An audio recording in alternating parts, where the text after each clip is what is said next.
माझ्या किचनमध्ये आपल्या सगळ्यांचं मनापासून स्वागत आहे। रोज भाजीला काय करायचं हा आपल्या सगळ्यांनाच पडणारा नेहमीचाच प्रश्न आहे।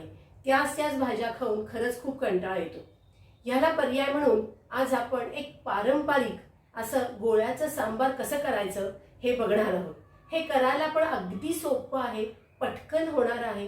याच्यामध्ये आपल्याला कांदा टोमॅटो असं काहीही लागणार नाहीये, पण तरीही चवीला अतिशय उत्तम आणि स्वादिष्ट असं लागणारं हे गोळ्याचं सांबार आहे। गोळ्याचं सांबार करण्यासाठी मी हे पीठ करून घेतलेलं आहे। हे पीठ करताना मी 1 वाटी गहू, 1 वाटी तुरीची डाळ आणि 2 वाट्या हरभऱ्याची डाळ असं मी थोडंसं भाजून मिक्सरमध्ये त्याचं असं थोडंसं भरड असं मी हे पीठ करून घेतलेलं आहे। चिंचेचा कोळ घेतलेला आहे, इथे याची मिरपूड घेतलेली आहे, जिरेपूड घेतलेली आहे, गूळ आहे, तिखट, मीठ आणि आपल्याला वर्ण लावण्यासाठी हे डाळीचं पीठ मी घेतलेलं आहे, कोथिंबीर घेतलंय। बस एवढेच आपण पदार्थ याच्यासाठी आपल्याला लागणार आहे।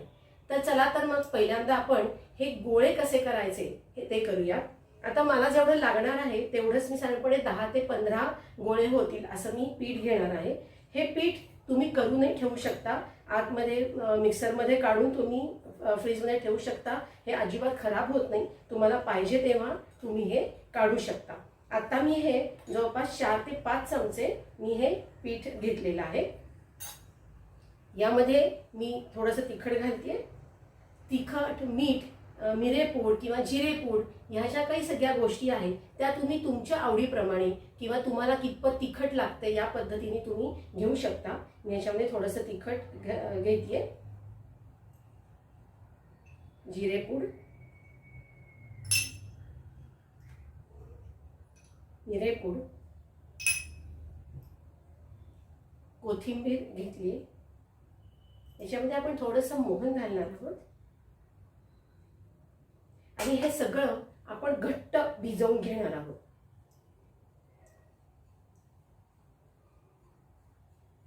हे जे पीठ आहे हे थोडंसं भरडच करून घ्यायचं आपल्याला।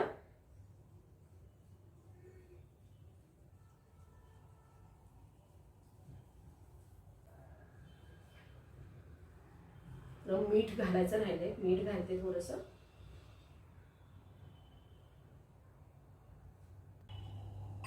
हे बघा हे थोडंसं घट्ट वाटतंय, हे अगदीच थोडं घट्ट नको, आपल्याला गोळे करता येईल इतपत आपल्याला ते भिजवायचंय।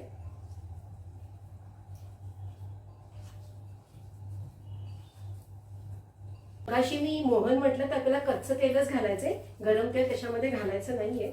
असं मी हा गोळा करून घेतलाय। आता ह्याचे आपण छोटे छोटे गोळे करून घेणार आहोत।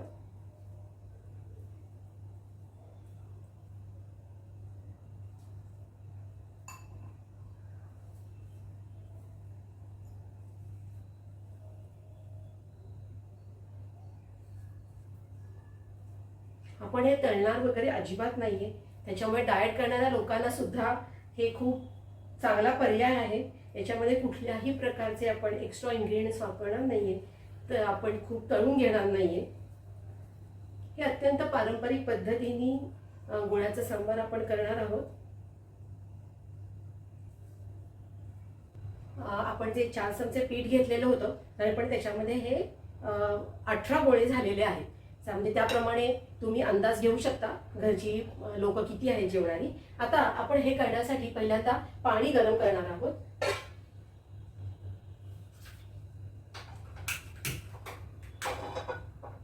आपल्याला पहिल्यांदा हे शिजवून घ्यायचे गोळे आणि त्याच्यामध्येच आपल्याला हे सगळे इन्ग्रेडियंट नंतर घालायचे आहे। त्याच्यामुळे हेच पाणी आपण वापरणार आहोत, तर त्याच्यामुळे साधारणपणे हे बुडतील इतकं पाणी आपण त्याच्यामध्ये घालणार आहोत।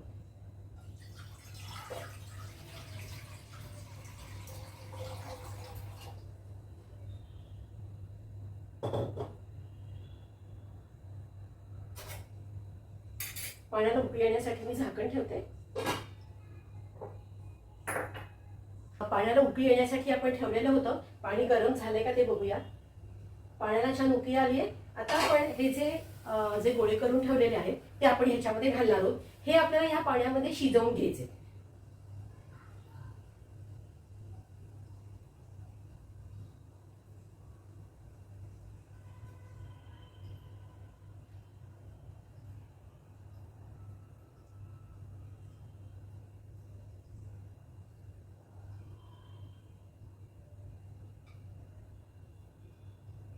हे सगळे गोळे मी याच्यामध्ये घातलेले आहेत.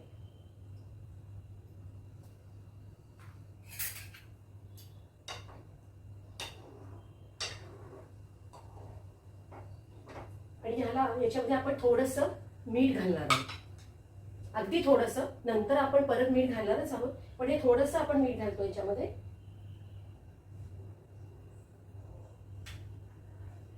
आणि हे परत आपल्याला शिजवायचं आहे, त्याच्यामुळे मी परत त्याच्यावर झाकण ठेवते.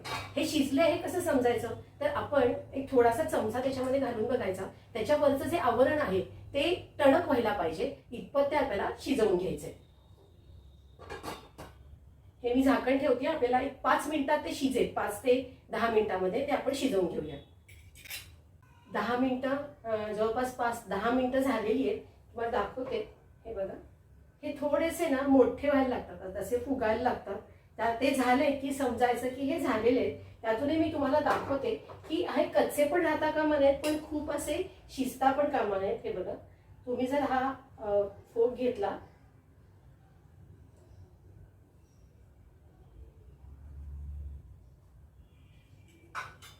तर तो साधारणपणे ह्याच्यामध्ये जाताना थोडासा आपल्याला कठीण जातं, इतपत. हे असं झालं की ते शिजलं असं समजायचं. तर आपले हे गोळे शिजवून झालेले. आता ह्याच्यामध्ये आपण बाकीचे सगळे इन्ग्रेडियंट्स घालणार आहोत. पहिल्यांदा मी हे जो आपण चिंचेचा कोळ काढून ठेवलेला आहे तो मी त्याच्यामध्ये घालते.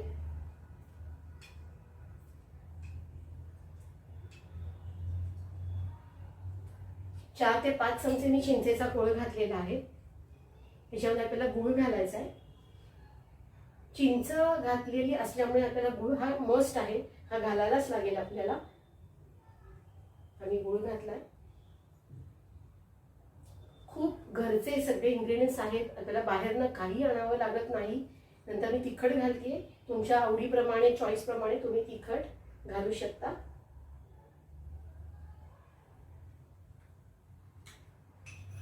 मिऱ्याची पूड घालतोय. मिरे खूप सुंदर वास येतो त्याला, म्हणून मिऱ्याची पूड घालतीये. नंतर हे जिऱ्याची पूड घालतीये मी.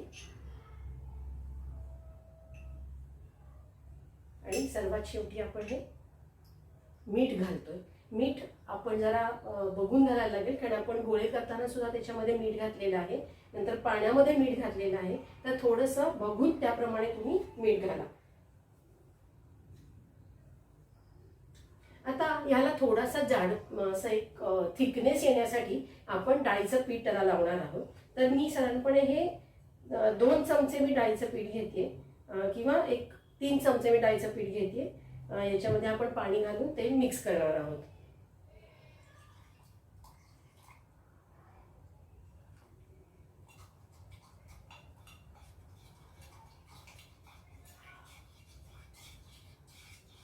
याच्यात गुठळी राहणार नाही असं बघा.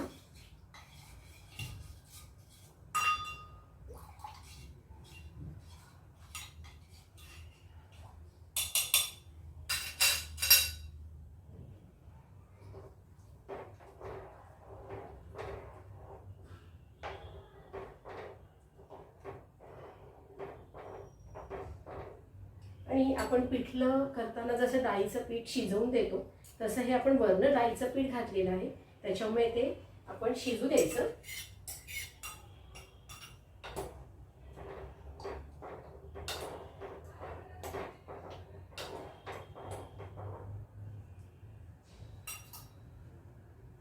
आता हे शिजवायला सुद्धा एक 5-10 मिनिटं लागतील. ते झालं की मग आपल्याला त्याच्यावरनं एक मस्तपैकी तडतडीत अशी आपल्याला फोडणी द्यायची. आणि मग कोथिंबीर आपल्या आवडीप्रमाणे आपण त्याच्यावर काही घालू शकतो. तर हे डाळीचं पीठ आपण जे घातलेलं आहे ते थोडंसं एक 5 ते 10 मिनिटं शिजू दे. शिजण्यासाठी मी झाकण ठेवते. आपण डाळीचं जे पीठ घातलेलं होतं ते पण शिजलेलं आहे. आता ह्याच्यावर आपल्याला मस्तपैकी फोडणी द्यायची आहे. तर फोडणीसाठी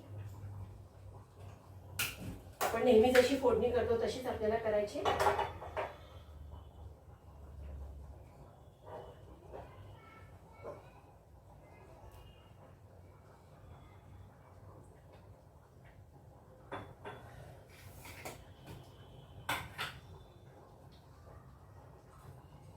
कढीपत्ता घेतलाय थोडासा.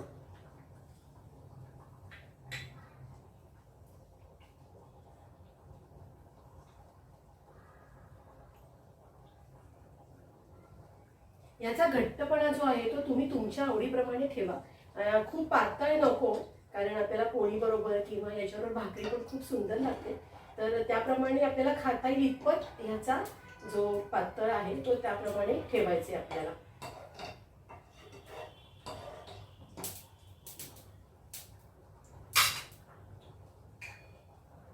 तेल तापलेलं आहे.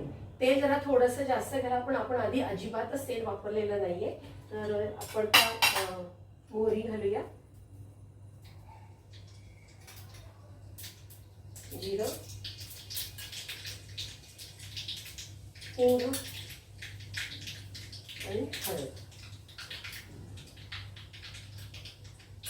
आणि कढीपत्ता वरण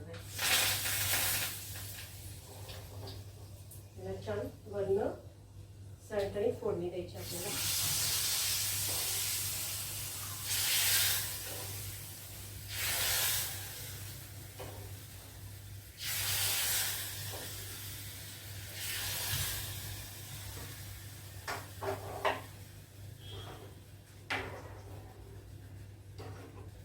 मस्त रंग आलेला आहे, वास पण एकदम छान येतोय.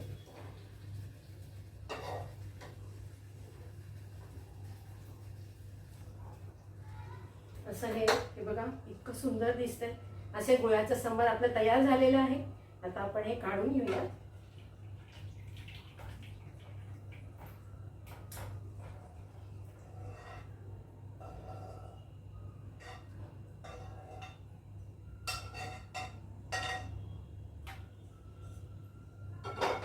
जो थिकनेस आहे तो हे बघा साधारणपणे असा आपण ठेवलाय की जो तुम्ही पोळी बरोबर भाकरी बरोबर तुम्हाला खाता येईल. तर असं हे आपलं गुळाचं सांबार तयार झालेलं आहे.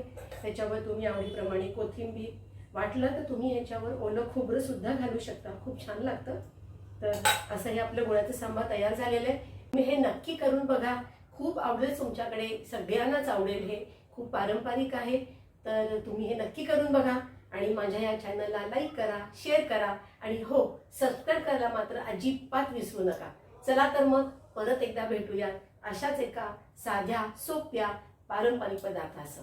तोपर्यंत थँक्यू.